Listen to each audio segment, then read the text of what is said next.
Shalom, good morning. Biarlah hari ini kita bisa menikmati hadirat Tuhan. Mungkin saudara dalam perjalanan atau di rumah sedang mengurus sesuatu, mari sama-sama kita alami perjumpaan dengan Tuhan Yesus. Mari kita sembah Tuhan Yesus.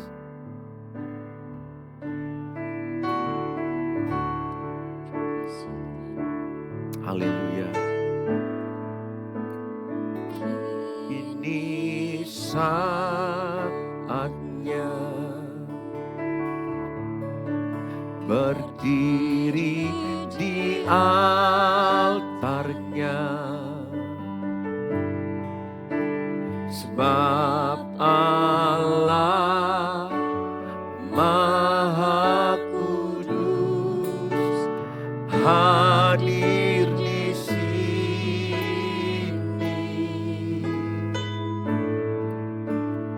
Mari memuji,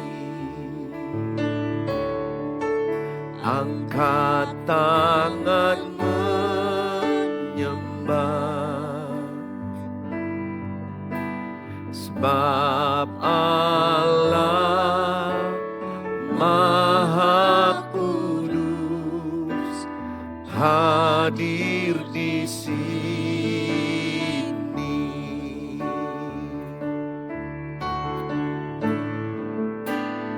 Kini saatnya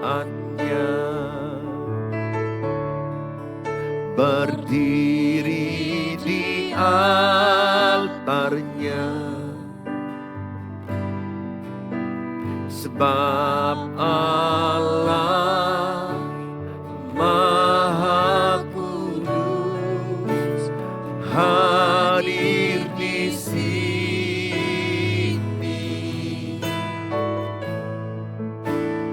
Mari memuji, angkat tangan menyembah, sebab Allah Maha Kudus hadir di sini.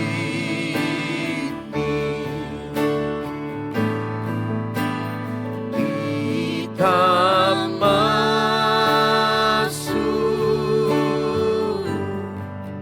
tahta suci-Nya,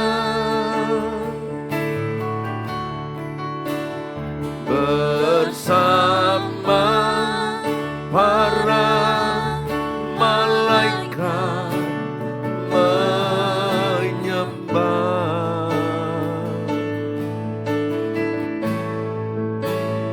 Mari puji Yesusku,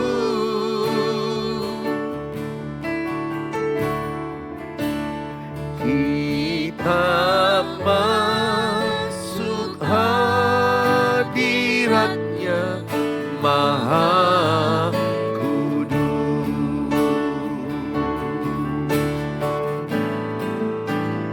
Kita masuk tahta suci-Nya, bersama para malaikat menyembah. Mari puji Yesusku. Mari puji Yesusku,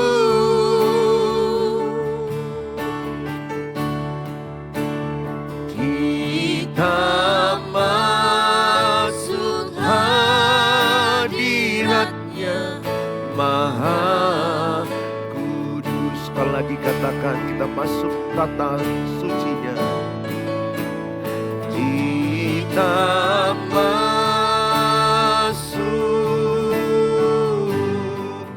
tahta suci-Nya,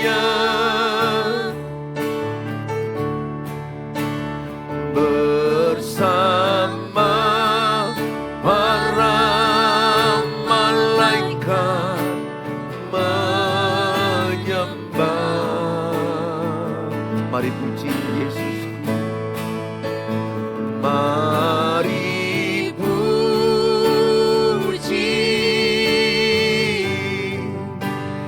Yesusku.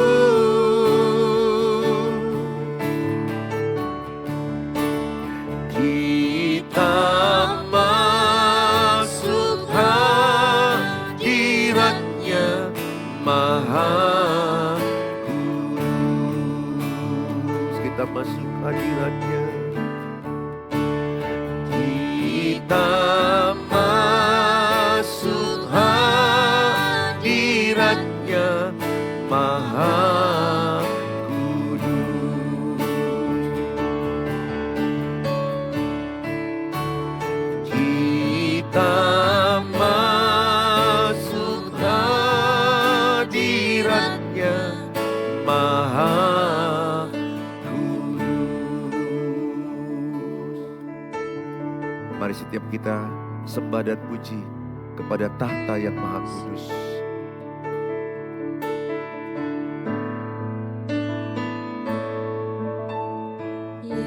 Yesus, kami puja, kami sembah sebagai Raja, kami sembah sebagai Raja. Berdiri di tengah kami, ditinggikan dan dipuji. Yesus, kami puja, kami sembah sebagai Raja. Berdiri di tengah kami, ditinggikan dan dipuji. Sembah dan puji penuhi tahta-Mu. Sembah dan puji penuhi tahta-Mu. Sembah dan puji penuhi tahta-Mu. Yesus Tuhan adalah Raja. Sembah dan puji, sembah dan puji penuhi tahta-Mu. Sembah dan puji penuhi tahta-Mu. Sembah dan puji penuhi tahta-Mu. Yesus Tuhan adalah Raja. Sembah dan puji penuhi tahta-Mu. Sembah dan puji penuhi tahta-Mu. Sembah dan puji penuhi tahta-Mu. Yesus Tuhan adalah Raja. Yesus Tuhan adalah Raja. Yesus Tuhan adalah Raja. Haleluya. Engkaulah Tuhan, Engkaulah Raja dalam hidup kami. Kami sembah Engkau, kami tinggikan Engkau bertata dalam pujian. Kami muliakan, kami sembah nama-Mu Tuhan. Kami tinggikan Engkau selama-lamanya. Engkaulah Tuhan, Engkau penyelamat hidup kami. Engkaulah Raja, Engkaulah Tuhan, Engkaulah Juru Selamat kami. Tuhan, terima kasih, terima kasih Tuhan. Engkaulah yang menjagai kami. Terpujilah nama-Mu, termulialah Engkau, sekarang dan selama-lamanya. Hanya Engkau Tuhan yang kami sembah, yang kami tinggikan, yang kami muliakan. Hanya Kau Tuhan, hanya Kau Allah yang esa, Allah yang bertata dalam pujian umat-Nya, Allah yang bersemayam di hati yang remuk, di hati yang hancur. Engkau diam, Engkau bersemayam bagi setiap kami. Engkau adalah segala-galanya. Engkaulah Tuhan, Engkaulah Raja, Engkaulah perisai, Engkaulah perlindungan bagi kami yang lemah.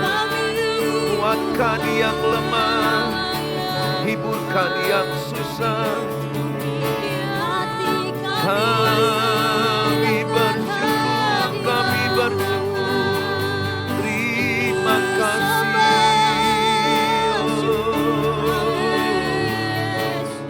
Segala pujian bagi-Mu, segala hormat,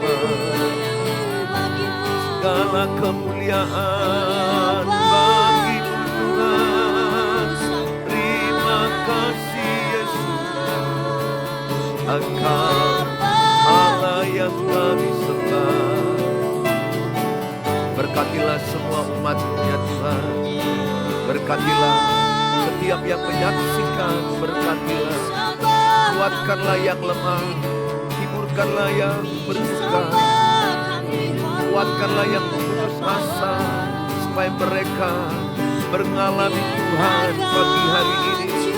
Mereka berjumpa dengan Tuhan Yesus, sumber kesembuhan, sumber kekuatan, sumber segala-galanya. Haleluya. Terima kasih, terima kasih, terima kasih. Kami serahkan dalam tangan-Mu. Kami serahkan semua umat-Mu Tuhan yang menyaksikan tayangan ini. Urapilah mereka, hiburkan, kuatkan, beri mereka hikmat, solusi, apapun pergumulan mereka, apapun tantangan mereka, apapun situasi yang menimpa mereka. Ada Tuhan Yesus yang sudah mati di kayu salib. Ada Tuhan Yesus yang menolong setiap yang susah. Hamba-Mu berdoa, turunlah kuasa Tuhan bekerja bagi setiap yang menyaksikan dimanapun, kapanpun. Mereka yang lemah dikuatkan, mereka yang putus asa dihiburkan, mereka yang kehilangan arah, Tuhan beri mereka arah yang tepat. Mereka yang buntu dalam menjalani masalah hidup, Tuhan beri mereka hikmat, petunjuk, solusi. Engkau Tuhan berbicara di hati kami, sehingga suara Roh Kudus adalah firman Allah berbisik halus di hati kami. Sehingga setiap kami diberkati. Dalam Tuhan Yesus kami bersyukur. Kami siapkan hati kami untuk mendengarkan firman Allah. Dalam Tuhan Yesus kami berdoa. Haleluya. Amin. Shalom, good morning. Saudara, hari ini saya akan memberikan tema bagaimana kita memiliki pernikahan yang kuat, yang bertahan lebih dari 50 tahun ya, kalau Tuhan izinkan. Pernikahan itu rata-rata 50 tahun. Andai kata menikah 25 tahun, maka biasanya kalau di Alkitab ya 70 atau 80 tahun hidup kita dipanggil Tuhan balik ke rumah Bapa, ke surga umur 75 tahun. Itu sudah puji Tuhan. Ada orang 80, ada orang 90, ada juga di bawah 70. Jadi lebih kurang pernikahan seseorang itu kalau Tuhan berikan umur panjang bisa sampai 50 tahun. Makanya penting sekali kita belajar bagaimana menjadi pasangan yang kuat, pasangan yang bertahan di tengah badai. Yang pasti dalam pernikahan itu ada badai, ada topan, ada cobaan, ada tantangan. Sama seperti dalam kitab Matius 7 ayat 24 sampai 27, ada dua jenis rumah. Rumah dibangun di atas batu, rumah dibangun di atas pasir. Sama-sama ada angin, ada hujan, ada badai. Rumah di atas batu bertahan, rumah di atas pasir ambruk, hancur. Orang yang membangun di atas batu itu adalah orang bijaksana, orang yang mendengar firman dan melakukan. Orang yang membangun di atas pasir, orang bodoh, orang yang mendengar tapi tidak melakukan firman Allah. Saya berharap saudara adalah orang yang bijaksana. Orang yang mendengarkan firman Allah dan melakukan. Belum tentu kami juga para pendeta berkhotbah melakukan. Berarti kami pendeta yang bodoh. Kalau saya berkhotbah tidak melakukan, maka saya pendeta yang bodoh. Yang akan ambruk ketika ada topan, ketika ada cobaan, ketika ada masalah, saya akan hancur. Tapi saya berdoa, saudara dan saya adalah orang yang bijaksana. Membangun rumah di atas batu. Bagaimana kita bertahan? Bagaimana bisa kita kuat di dalam badai? Meskipun badai itu perselingkuhan. Perselingkuhan memang badai yang sangat atau amat sangat paling kuat. Yang bisa merubuhkan pernikahan atau bisa bercerai. Sangat banyak. Yang saya lihat dari keluarga-keluarga saya di YouTube. Ada yang berujung cerai. Saya turut merasakan sedih. Karena satu pihak meminta berkeras untuk bercerai di pengadilan. Dan ada satu keluarga saya di YouTube berkata bisa bercerai di pengadilan tanpa dihadiri satu orang. Dengan pengacara, dengan segala cara, tidak dihadiri, tidak disetujui oleh satu pihak, perceraian sudah dia dapat suratnya. Jadi perceraian zaman sekarang ini ya cukup menyedihkan. Yang saya tahu dulu harus dua-duanya setuju. Ini satu tidak setuju, tapi surat perceraian tetap keluar. Saya hanya berkatakan kalau saudara sudah bercerai, pesan saya jangan menikah lagi. Karena perceraian itu hanya maut yang memisahkan. Setelah kematian, bolehlah menikah kembali. Dan saudara yang saya kasihi, saya berharap saudara bisa bertahan kuat dalam pernikahan. Meskipun gelombang badai, gelombang ekonomi, badai perselingkuhan, anak-anak yang bermasalah, sakit penyakit yang datang, keluarga mertua yang menyerang, pasangan yang tidak setia, itu badai yang sangat banyak. Multi sisi, multidimensi, banyak sisi yang menyerang keluarga. Banyak faktor yang membuat kadang seseorang down, lemah dalam menghadapi pernikahan. Kalau dulu dirimu single, engkau tidak menikah, belum menikah, engkau hanya memikirkan dirimu dan membantu orang tua sebisamu. Tapi setelah masuk pernikahan, semua sisi harus kau pikirkan. Apalagi seorang istri itu lebih rumit. Karena dia multitasking, memikirkan banyak hal dalam waktu yang sama. Kalau laki-laki bukan tipe multitasking. 70-80% laki-laki itu bukan multitasking. Kayak saya sadar saya tidak multitasking. Saya dalam satu waktu memikirkan satu, baru saya bisa maksimal, fokus. Tapi kalau istri memikirkan banyak hal dan menyimpan banyak hal di hatinya, banyak perasaan yang disimpan di hatinya, banyak cerita yang tidak bisa diceritakan. Belajarlah dengan Maria, bagaimana dia berkata dalam kitab Lukas 1, dia menyimpan di hatinya proses yang terjadi bagaimana Yesus lahir dari kandungannya.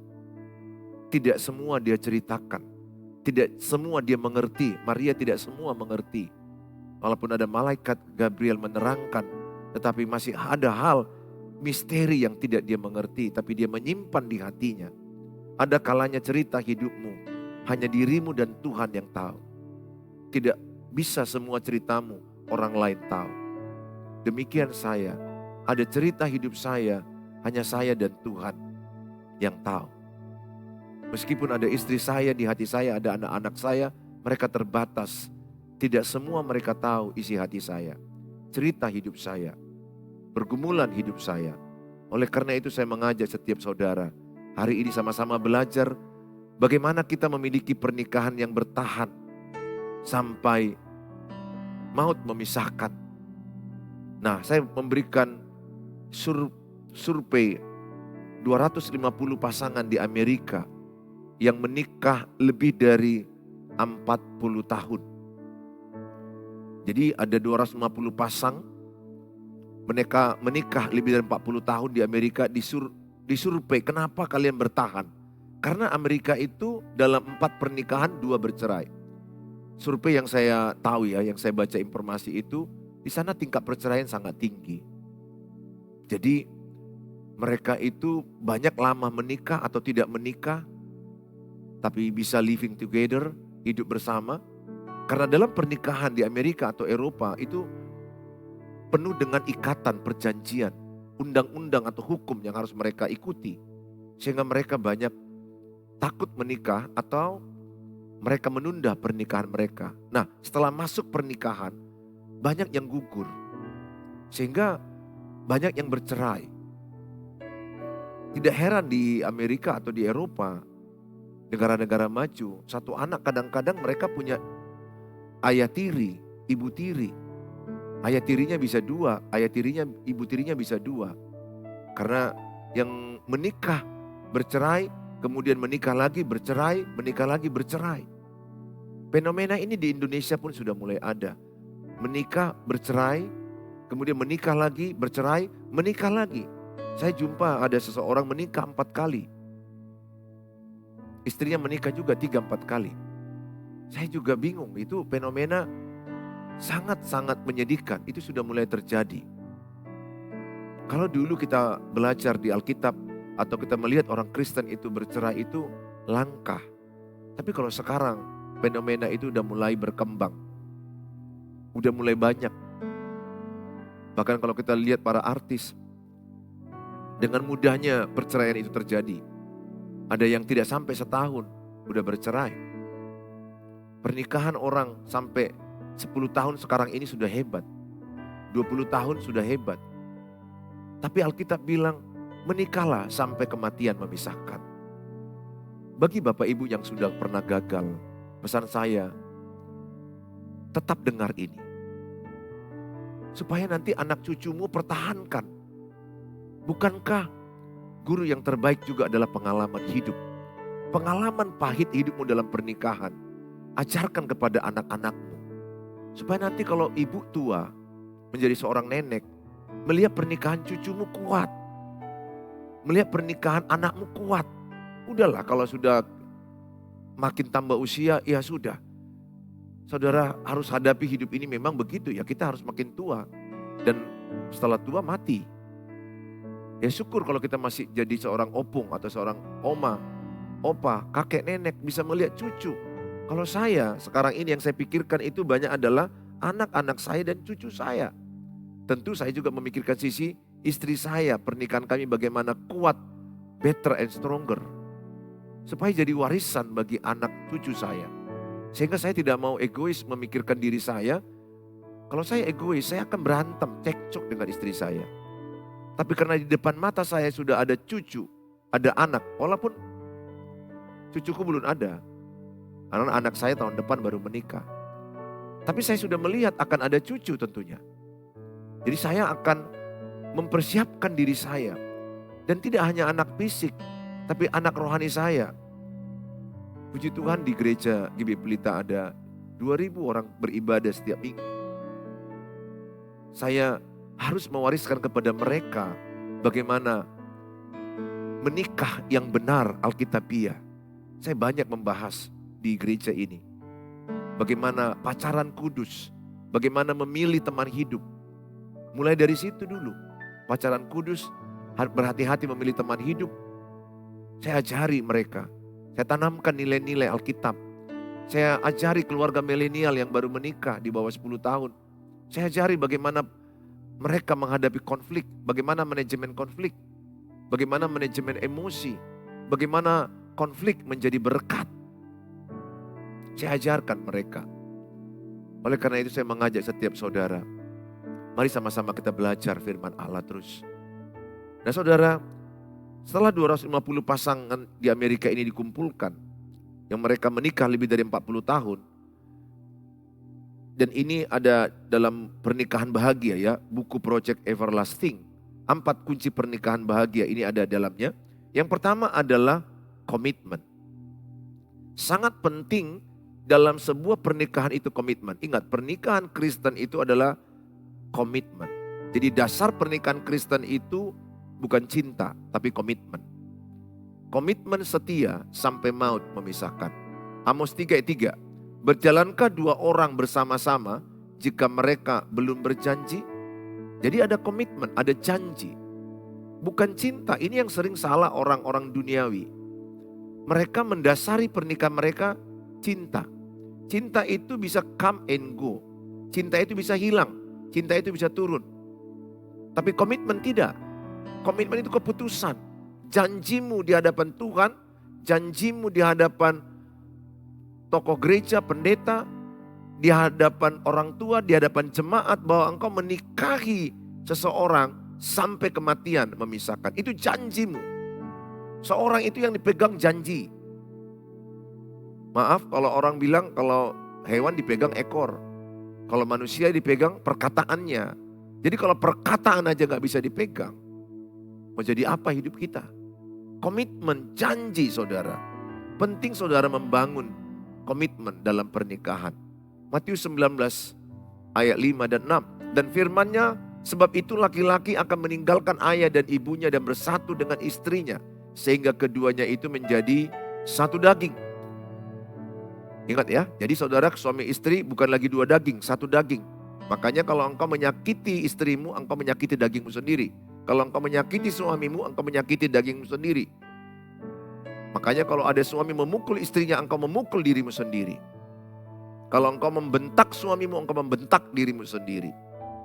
Jadi saya mau katakan sama saudara, harus sadar bahwa bukan lagi saudara 2, tapi 1 daging, seperasaan. Maka saya sudah katakan berkali-kali, ketika engkau berselingkuh, perasaan pasanganmu yang setia itu gelisah. Dia belum lihat, dia belum tahu engkau berselingkuh. Melalui chat HP-mu, melalui pertemuan-pertemuan makan 2 orang, kasih kado. Sejak engkau berselingkuh, gelisah itu ada pada pasangan. Karena Alkitab bilang 1 daging, 1 perasaan. Nah, hati-hati. Ya, jangan sampai ada orang ketiga dalam pernikahan. Tanamkan sama anak cucumu. Ibu boleh mungkin mengalami badai orang ketiga. Tapi ibu tanamkan, wariskan sama anak cucumu. Berhenti ibu menangis. Kalau suamimu sudah pergi dengan perempuan lain, apalagi udah punya anak, udah diberkati, udahlah serahkan sama Tuhan. Jangan lagi ibu menangis. Itu urusan Tuhan. Urus diri ibu, jaga kesehatan mental ibu, jaga kesehatan mental anak-anakmu yang sudah terluka. Jaga dirimu, pergi ke salon, benahi dirimu, kerja. Gembira, sukacita. Udahlah berhenti menangis. Udah cukup kalau menangis 1 tahun, 2 tahun, mungkin udah 3 tahun.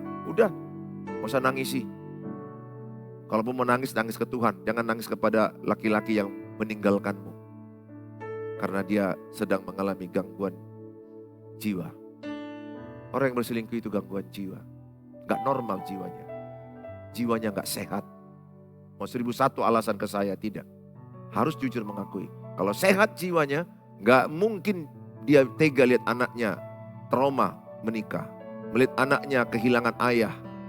Melihat anaknya dalam kesakitan mental. Gak mungkin lah. Mau apapun ceritanya. Demikian juga kalau istri yang berselingkuh, engkau mengalami gangguan jiwa. Gangguan jiwa artinya jiwamu terganggu itu loh. Bukan saya bilang gila ya. Gila itu kan ngomong-ngomong sendiri. Itu bahasanya skizofrenia. Tapi ini adalah jiwamu terganggu. Gak sehat jiwamu. Saya berdoa jangan ada orang ketiga dalam pernikahan saudara. Matius 19 ayat 6. Demikianlah mereka bukan lagi dua. Jadi bukan lagi dua. Melainkan satu. Karena itu apa yang telah dipersatukan Allah tidak boleh diceraikan manusia. Tidak boleh ceraikan manusia. Jadi pengadilan tidak berhak menceraikan manusia. Di hadapan Allah. Di hadapan Allah. Di hadapan pengadilan ya itu sah. Itu pengadilan. Tapi di hadapan Allah tidak ada perceraian kecuali kematian. Pak, kalau dia berzina bagaimana? Kalau dia berzina itu dikatakan di Alkitab adalah kalau dia berzina tidak mau bertobat. Dia tidak mau berubah atau dia menjadi sundal atau dia menjadi cabul terus menerus. Nah, engkau boleh bercerai tapi tidak boleh nikah. Engkau harus menunggu kematiannya karena hanya kematian yang memisahkan. Saudara harus tanamkan ini. Sekali lagi, orang tua boleh gagal, tapi berdoalah anakmu jangan gagal. Belajar dari kegagalanmu, belajar dari kesalahan. Belajar, biar Tuhan tolong dirimu, membesarkan anak-anakmu dan cucumu kelak. Toh kita kan akan tinggalkan dunia ini. Masalah kematian ini kan masalah tanggal aja ini. Gak ada yang perlu kita sombongkan, kita cari dunia ini. Sebenarnya tanggal kematian kita masing-masing sudah adanya. Cuma kita gak tahu. Ya udah kita jalani dengan baik. Serahkan hidup sama Tuhan. Besarkan anak-anakmu. Kasihan anak-anakmu banyak sakit mental. Pemurung, pendiam, pengamuk, peledak. Emosinya gak sehat, mentalnya gak sehat. Kenapa? Papa mama cekcok terus. 10 tahun cekcok, berujung cerai. Apa gak hancur mental anak seperti itu? Kasihan. Tapi saya percaya ada kasih Tuhan sanggup memulihkannya. Yang penting ada satu dari orang tua itu sehat. Saya udah berkata, kalau satu yang gila, satu sehat. Kalau satu yang udah gangguan jiwa, gila nafsu yang satu sehat nafsunya. Bisa dikendalikan. Bukankah banyak laki-laki jatuh karena gila nafsu? Nafsunya tergila-gila. Tidak bisa dikendalikan hawa nafsunya. Pikirannya seks. Itu yang banyak hancur. Demikian juga wanita, ada yang gila, seks, nafsu. Itu menghancurkan pernikahan. Don't do it. Kuasai. Wariskan yang benar kepada anak cucu. Nafsu itu sebentar.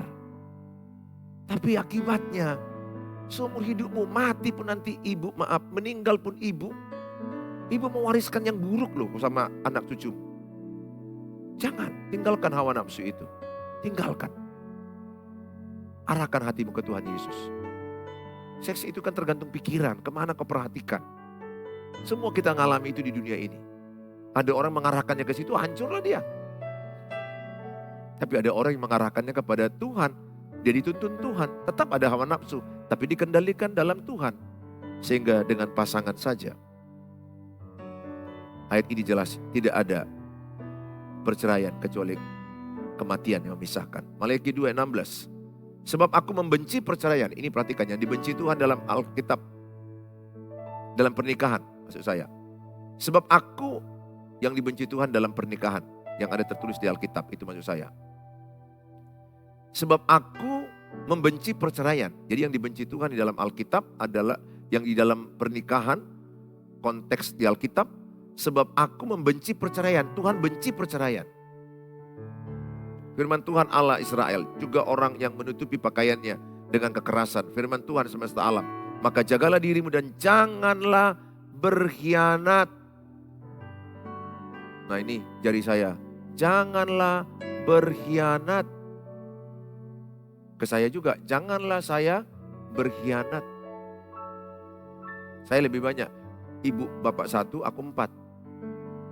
Pendeta itu kayak gitu loh. Khotbah 1 untuk umat, 4 jari untuk dia. Jadi pendeta itu harus lebih tobat daripada umatnya. Itu maksudnya. Harus lebih tobat dia karena lebih banyak jari itu menunjuk ke dia. Ke saya kalau mau berkhianat bisa kali di mana saja.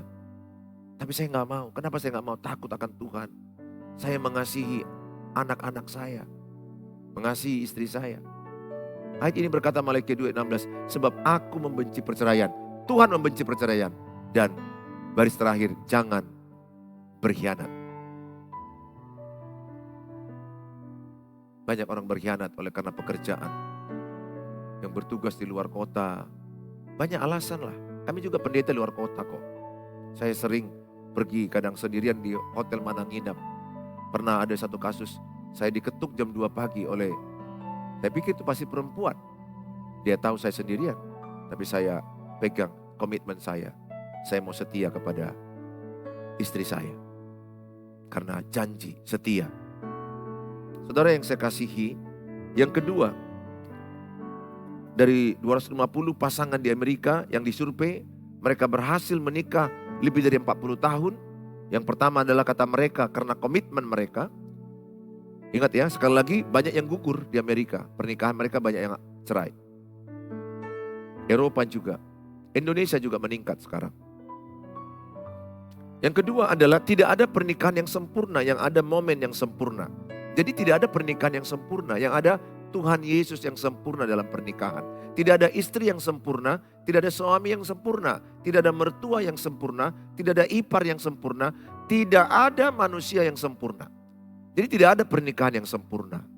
Saudara jangan lihat pernikahan seseorang itu dari luar, apalagi dari sosial media, Instagram, Facebook. Ya yang baik-baiklah diuploadnya. Kayak saya lah misalnya, mana mungkin saya lagi bertengkar sama istri, tunggu dulu mah, upload dulu, upload. Story.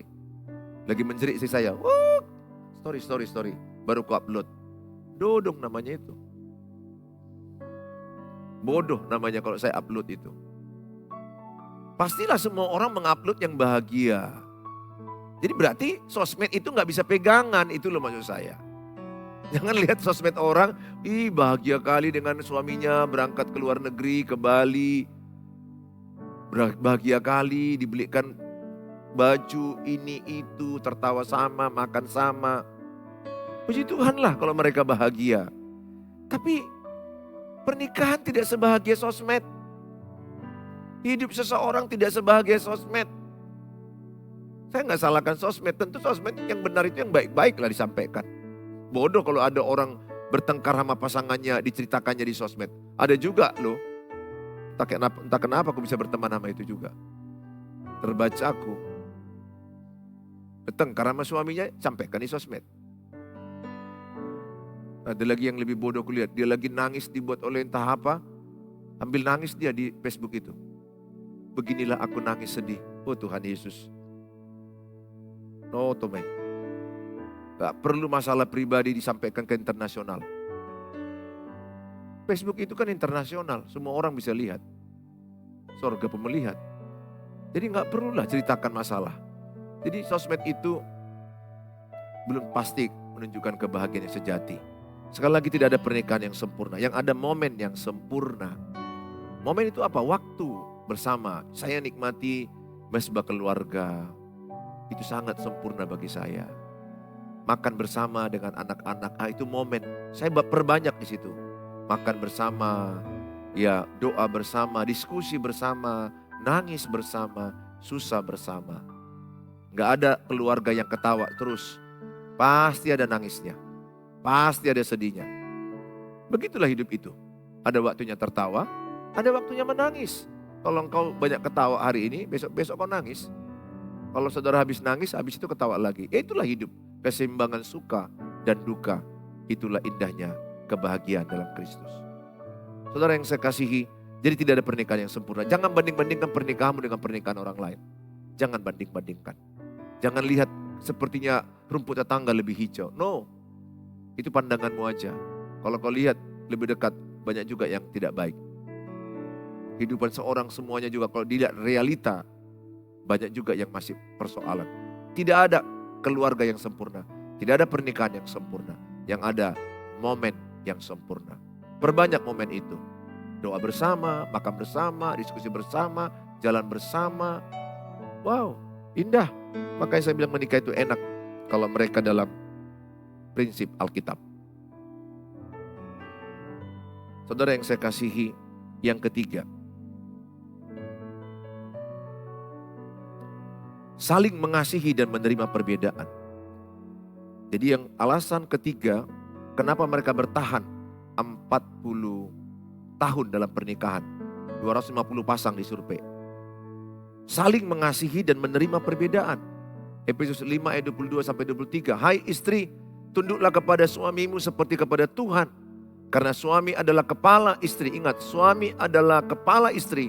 Sama seperti Kristus adalah kepala jemaat. Dialah yang menyelamatkan tubuh. Dialah yang menyelamatkan tubuh. Jadi Kristus kepala jemaat, suami kepala istri. Di atas suami siapa? Kristus. Jadi saudara, kunci saling mengasihi, saling menghormati. Hai istri, tunduklah kepada suamimu dalam segala hal. Semalam saya khotbah di satu bank. Saya tantang, di situ ada mungkin 40 wanita, ibu-ibu, sebagian besar. Berapa banyak yang mau tunduk kepada suaminya dalam segala hal? Enggak satu pun yang angkat tangan. Mereka diam. Terus saya bilang, loh, kenapa kita tidak berani tunduk kepada suami? Rupanya di antara mereka mungkin bisa saja ada yang memandang bagaimana tunduk kepada suami yang jahat. Bagaimana tunduk kepada suami yang memukul, yang menjudi, alkohol, berzina. Saya terangkan. Tunduk itu sikap hatimu kepada suami. Hormati dia sebagai suami, sebagai pribadi walaupun dia bejat, berdosa, jahat. Di sini banyak orang gak paham. Jadi saya menghormati istri saya sebagai pribadi. Pribadi dia saya hormati, saya kasihi. Tapi saya benci dengan dosa. Jadi dosa suami misalnya yang berselingkuh, ya tetap benci, tetap tolak, tetap tegas. Tapi pribadinya kasihi. Begitu Tuhan Yesus mengasihi manusia yang berdosa. Tapi dia benci dengan dosa. Karena dosa itulah manusia rela mati di kayu salib. Karena upah dosa maut. Dia mengasihi manusia. Maka saya mau katakan sama saudara, sebejat apa pasangan? Berselingkuh Pak Pendeta, tetap hormati dia, kasihi dia. Tapi tetap tegas, tolak dosa perselingkuhan. Bahkan kalau dia berkata, aku mau dua-duanya, perselingkuhan dipakai, engkau dipakai, tolak dengan tegas. Karena Kristen itu monogami.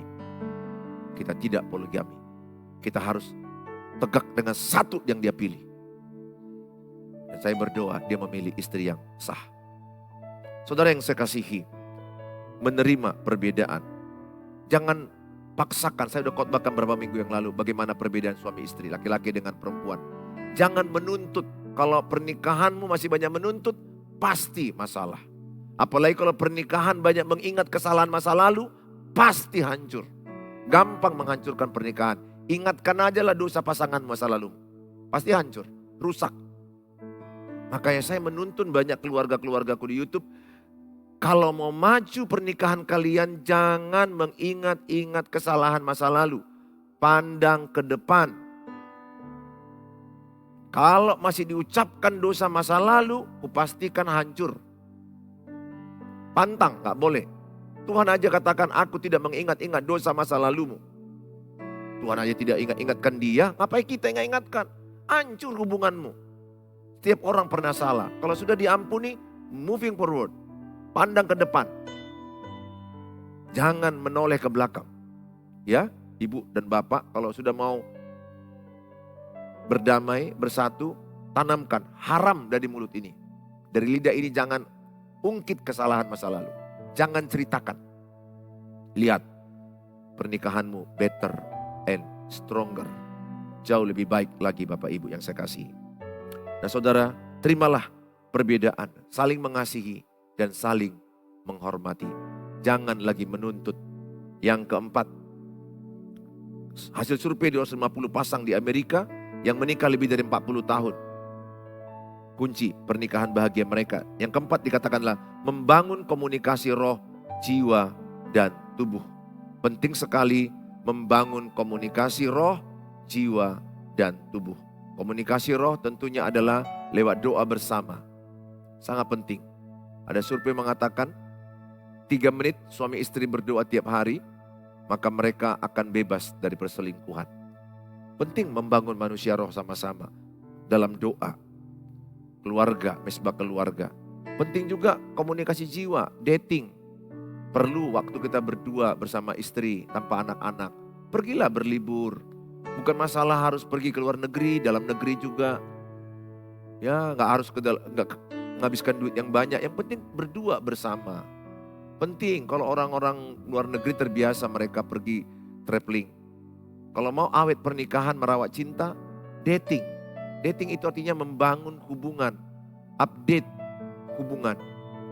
Bisa ngopi berdua, bisa pergi ke pantai berdua, yang dekat-dekat rumah. Yang penting saudara bisa hubungan komunikasi yang baik. Suami tanya, kayak mana kabar istri, bagaimana perasaan istri. Saya belajar begitu, saya tanya keadaan mama, bagaimana mama keadaanmu, perasaanmu, pekerjaanmu, situasi sekolah. Ya, dia cicil, dia sampaikan ke saya di mobil. Kadang makan berdua di restoran, kadang di rumah. Yang penting kita ada komunikasi. Ingat ya, pasangan itu adalah teman ngomong-ngomong. Dialah teman ngomong sampai mati.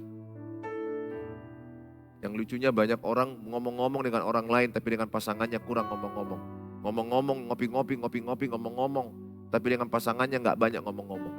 Padahal nanti kalau udah tua dan sakit, pasanganmu itu yang merawat. Perbanyak ngomong-ngomong dengan pasangan. Dengan anak-anak. Pernikahan itu salah satu ngomong-ngomong. Saudara yang saya kasihi, ada juga komunikasi tubuh. Jadi roh, jiwa, dan tubuh.